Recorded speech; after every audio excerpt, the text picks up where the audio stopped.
C'est toujours un réel plaisir, aimables téléspectateurs, de vous savoir très nombreux à suivre ce magazine Kinshasa Direct. Nous sommes bien au rendez-vous pour vous informer en ce qui concerne surtout l'actualité politique. Ce soir, nous allons revenir sur cette crise entre la République démocratique du Congo et le Rwanda. Eh bien, cette guerre nous imposée par le Rwanda, il faudrait le dire. Faut-il construire carrément un mur pour mettre fin à la visée expansionniste du Rwanda? On va parler de la question avec un cadre politique de l'UDPS, Fierté d'Inanga. La même question sera évoquée autrement. Agression de la RDC par le Rwanda. Il faut encore des mobilisations parce que vous le savez, il y a eu des mobilisations au niveau de l'ambassade du Rwanda en République démocratique du Congo. Eh bien, l'objectif, c'est quoi? Et plutôt la prochaine étape, c'est quoi exactement? Nous allons en parler avec Joseph Mabiti. Il est cadre de la dynamique progressiste. Bienvenue dans Kinshasa Direct. L'actualité, c'est tout de suite avec Jenny Kaïmbe. Merci Arlette Bouteda, bonsoir à tous. Les grandes lignes de l'actualité, c'est tout de suite sur Télé 50.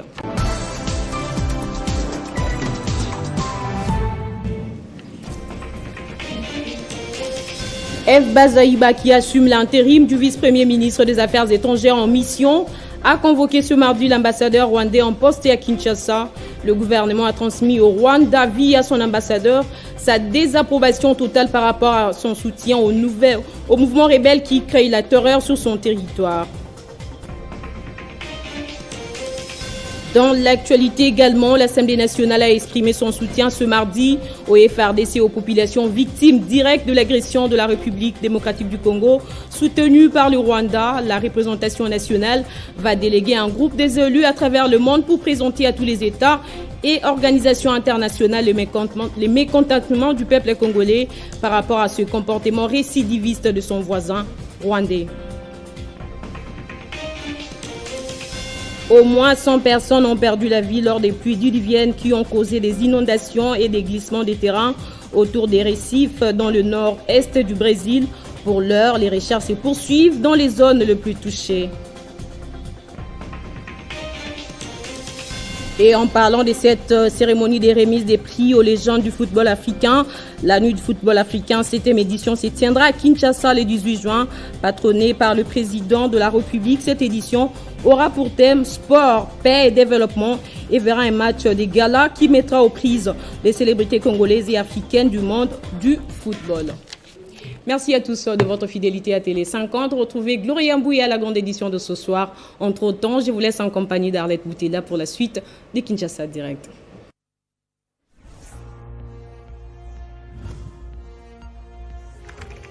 L'actualité reste en continu.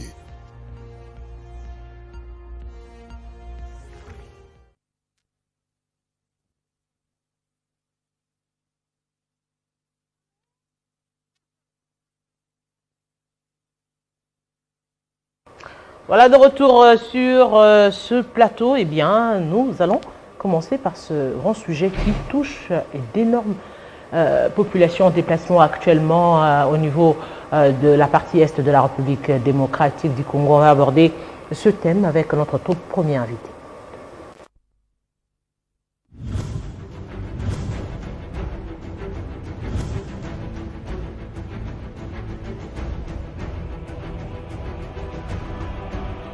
Le dimanche dernier, après le verdict des urnes, Macron avait en tout cas 28% et Marine Le Pen 23%. Vous aurez des informations, vous aurez de l'animation, vous aurez des débats, des contradictoires, chaque jour, à chaque heure, à tout instant.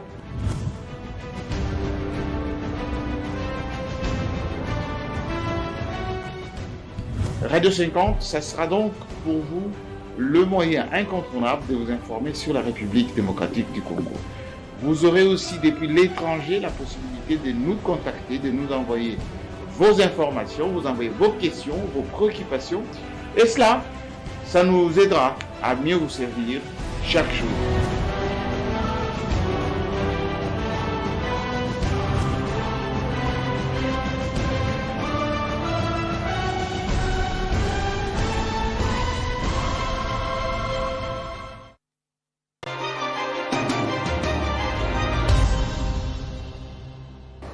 Eh bien, Fierté d'Inanga nous a rejoint ici sur ce plateau. Bonsoir et bienvenue. Merci.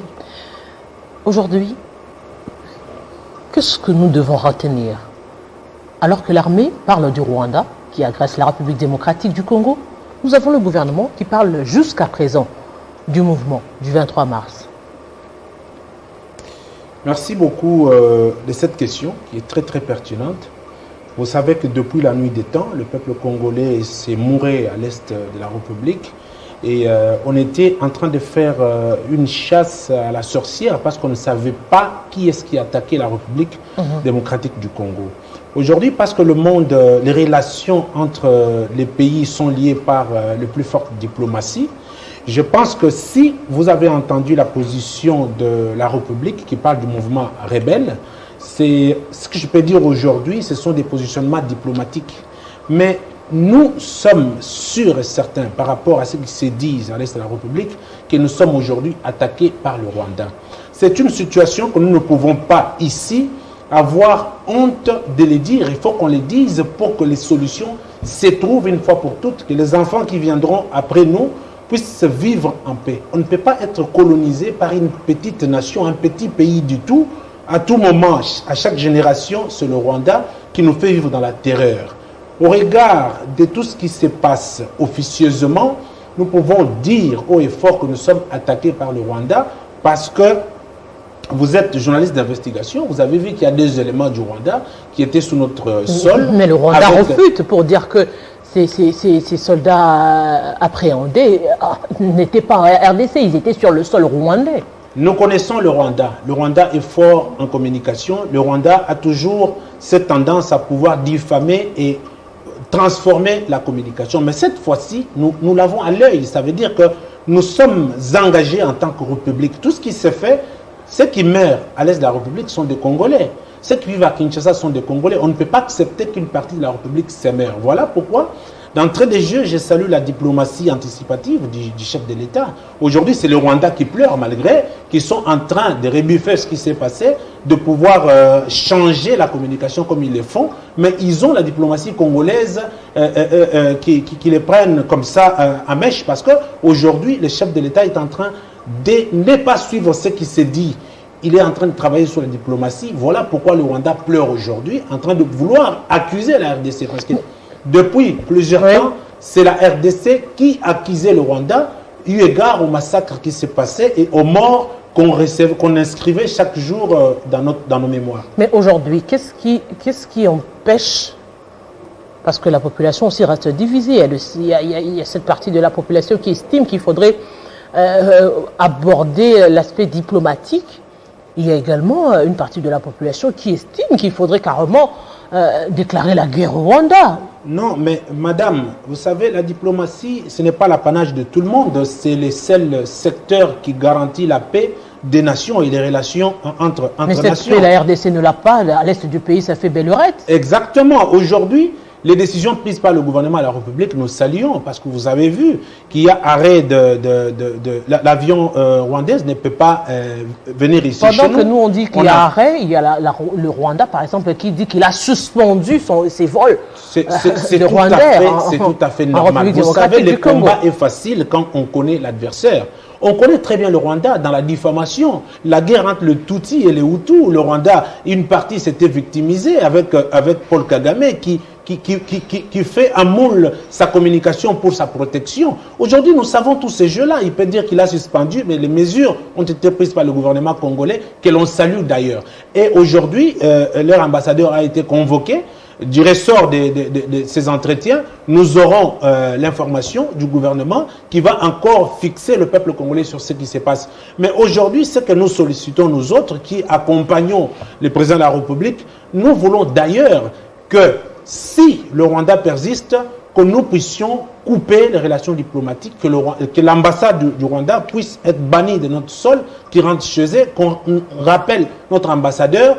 Pourquoi? Parce qu'aujourd'hui, ça va prendre le volet pédagogique, parce que nos enfants qui viennent, ils ont vécu dans cette terreur pour dire que le Rwanda est toujours plus suprême que nous. Il n'y a pas que Rwandais, il y a également des sociétés téléphoniques, on entendrait également qu'il y a le Rwanda derrière, et on attendrait également que apparemment les gens semblent penser que le Rwanda est très bien implanté à la République démocratique du Congo dans tous les services, c'est ce qui se dit en tout cas. Il sera difficile aujourd'hui je dirais, de dire au peuple congolais que c'est faux. Madame, nous le constatons, les questions d'État ne se gèrent pas avec état d'âme, plutôt avec âme d'État. Je crois que moi, j'ai fait confiance au président de la République, j'ai fait confiance à sa diplomatie, j'ai fait confiance en ses services, mais nous sommes là en force de proposition. Nous proposons au chef de l'État que si même les réseaux les entreprises de télécommunications appartenant au Rwanda, s'il y a moyen de suspendre cela pour que le Rwanda puisse perdre, le chef de l'État peut à son niveau faire quelque chose pour que les Rwandais sentent que depuis plusieurs années, ils ont massacré le Congolais, ils veulent prendre la prépondérance, mais nous sommes quand même une nation indépendante, nous sommes une nation qui peut aujourd'hui peser sur ses avoirs et prendre des décisions qui vont dans le bien-être du peuple. Aujourd'hui, on reviendra encore sur la question du mur qui doit être carrément érigé parce que l'on estime que les frontières ne sont pas forcément respectées. Pourquoi, par exemple, ne pas faire comme comment dirais-je, les États-Unis vis-à-vis du Mexique, par exemple, ériger des barrières où l'on connaîtrait effectivement les limites, que chacun respecte ses limites. Exactement, c'est une pensée émotive parce que ça va prendre le temps. La construction du mur, ça demande des budgets, ça demande des moyens et tout, colossal pour cela. Mais une proposition à moyen et court terme, ça sera le renforcement de la sécurité dans ce coin de la République. Par contre, la délocalisation d'une base militaire forte à ce coin-là qui va pouvoir rassurer la sécurité. Et la construction du mur, ça peut être dans un projet qui va venir petit à petit parce que le peuple congolais et le gouvernant congolais veulent à tout prix en découdre avec le Rwanda pour que nous puissions à la mesure du possible, se respecter chacun dans son coin et que tout le monde qui veut venir dans un autre sol puisse venir à travers de voies officielles. Cette situation ne remet-elle pas en cause aujourd'hui la question de la puissance des armées en République, plutôt en Afrique? Aujourd'hui, d'aucuns sous-estiment la puissance congolaise. Aujourd'hui, si on devrait classer justement parmi les armées, le Rwanda est mieux placé que la République démocratique du Congo. Cela ne vient-il pas soutenir ou encore soulever cette question de maintenir la paix en République démocratique du Congo, du maintien de la paix? Madame, lorsqu'on a peur du mal, on ressent le mal de la peur, dit-on. Le Congo est une nation très forte. Vous êtes journaliste d'investigation, vous vous souviendrez qu'il y a eu un moment de l'histoire de la République où les Congolais sont allés se battre pour récupérer l'indépendance d'une nation africaine ici. Alors, moi j'ai fait confiance... Ça fait partie de l'histoire. Ça fait partie de l'histoire. Cela veut tout simplement dire que si nous avons accusé des faiblesses à l'Est de la République pendant plusieurs années, c'était pour raison d'infiltration. Nous avons vécu des gouvernements et des dirigeants dans ce pays qui ont laissé passer l'infiltration à l'Est de la République par question de brassage. À tout moment, on alimente des mouvements de guerre. Quelques moments après, on dit on doit faire des brassages. Et des infiltrés rentrent à l'occasion des brassages. Et cette histoire a fragilisé l'armée congolaise depuis plusieurs années. Mais aujourd'hui, je vais dire que parce que le pays se remet sur les rails et que nous avons besoin de remonter notre drapeau au-dessus pour que tout le monde voie que nous sommes une nation respectueuse, voilà pourquoi j'ai dit que j'ai fait confiance en ce que fait le président de la République dans sa diplomatie, parce que il est le premier diplomate et cet aspect des choses lui convient le plus normal, qu'il est en train de le faire avec résultat, avec action axée sur le résultat. Je crois qu'aujourd'hui, ce qui est en train de se passer depuis que le chef de l'État avait décrété l'état d'urgence, le Rwanda a commencé à avoir une gifle qui a coulé d'encre et de salive. Et au dernier moment, ils sont en train d'accuser la RDC qui était considérée comme une nation faible. C'est déjà des avancées significatives sur le plan de l'armée. Et ce que nous voulons aujourd'hui, c'est que cette armée congolaise ne se fatigue pas. Que nous ayons la tendance à dénoncer des infiltrés. Les Rwandais ont tué des Congolais. Les Rwandais ont assassiné, massacré des Congolais. Et si nous avons un infiltré rwandais, il faut le dénoncer. Il faut aujourd'hui, madame, nous pouvons... Ne craignez-vous pas aujourd'hui que si, je dirais, cette situation n'est pas très bien gérée, que l'on puisse connaître ce qu'il y a eu avant en République démocratique du Congo, où les gens commençaient à pourchasser les gens selon le visage, selon la morphologie et qu'on sort. c'est aussi des situations à éviter quand même. Madame, ce sont des situations à éviter. Lorsque le Congolais meurt à l'est du pays, le Rwanda évite cela. Aujourd'hui, je peux vous démontrer que même sur le plan démographique, le Rwanda ne peut pas se tenir devant la République démocratique du Congo. Et nous encourageons le chef de l'État, nous disons qu'aujourd'hui, s'il lance l'appel, nous allons porter les armes. Moi, personnellement, je vais porter les armes pour aller combattre le Rwanda. Au moins pour une fois dans l'histoire de la République, nous devons être respectés. Mais l'armée est en train de recruter déjà. Exactement, l'armée recrute les gens. Il y a des volontaires qui partent. Ça veut dire que ce que je dis, c'est un cri de motivation pour dire au peuple congolais que nous devons aujourd'hui dénoncer le peuple rwandais qui nous maltraite, même s'ils sont dans des compagnies de télécommunications et qui veulent aujourd'hui dire qu'ils veulent repartir avec leur compagnie, ils doivent repartir. Le Rwanda ne produit rien du tout. Le cobalt, le cuivre, tout ce que le Rwanda se promouvoit viennent de la RDC. Ce sont des situations qui énervent. Et qu'aujourd'hui... Mais ce n'est pas de leur faute, c'est de la faute à la République démocratique du Congo. Oui. Quand vous avez des richesses et que vous n'arrivez pas à l'exploiter, c'est lui qui vient avec l'intelligence l'exploite. Exactement, c'est de la faute à la RDC. C'était de la faute à la RDC, parce que le gouvernement qui ont succédé ont joué à la naïveté, ont joué au larbin.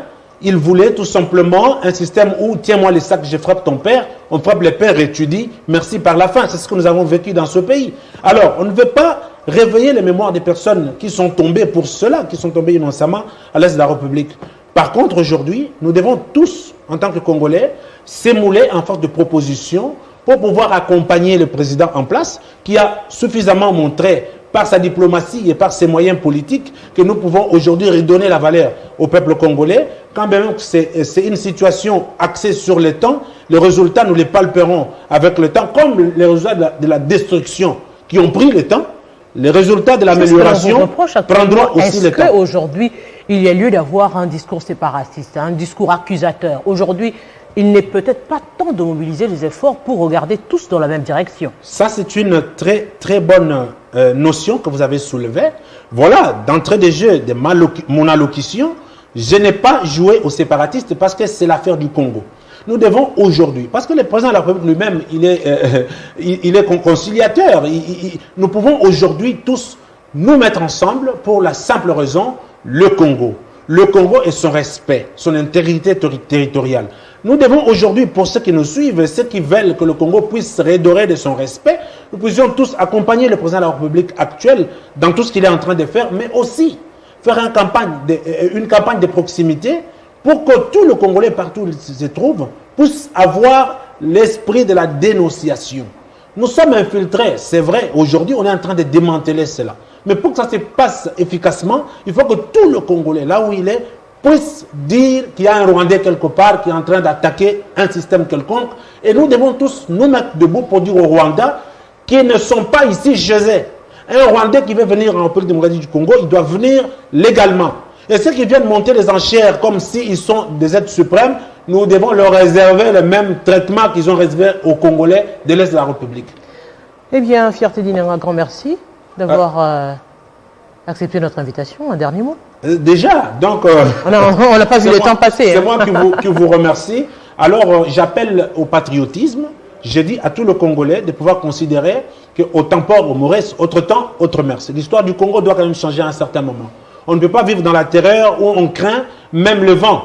Finalement, on va craindre même son image sur terre, son ombre plutôt. Donc, ça veut dire que nous devons nous mettre à moule, faire un bloc, ne pas accuser les uns ou les autres, aux opposants comprendre que le Congo nous appartient à nous tous. Ce n'est pas parce que tu ne veux pas de la tête du président actuel que tu vas sacrifier le Congo. Nous devons tous porter l'âme d'État pour pouvoir combattre vers notre ennemi qui est déjà connu d'office. Les médias étrangers en parlent, tout le monde en parle.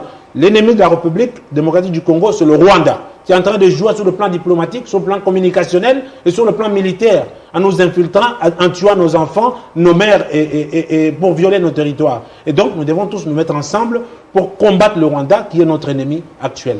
Un grand merci d'avoir été de notre. C'est moi que vous remercie. Eh bien, on va cette fois-ci parler justement de la diplomatie. Est-ce qu'il y a lieu de rompre carrément les relations diplomatiques avec le Rwanda au regard de la situation actuelle? On en parle avec Joseph Mabiti, c'est tout de suite.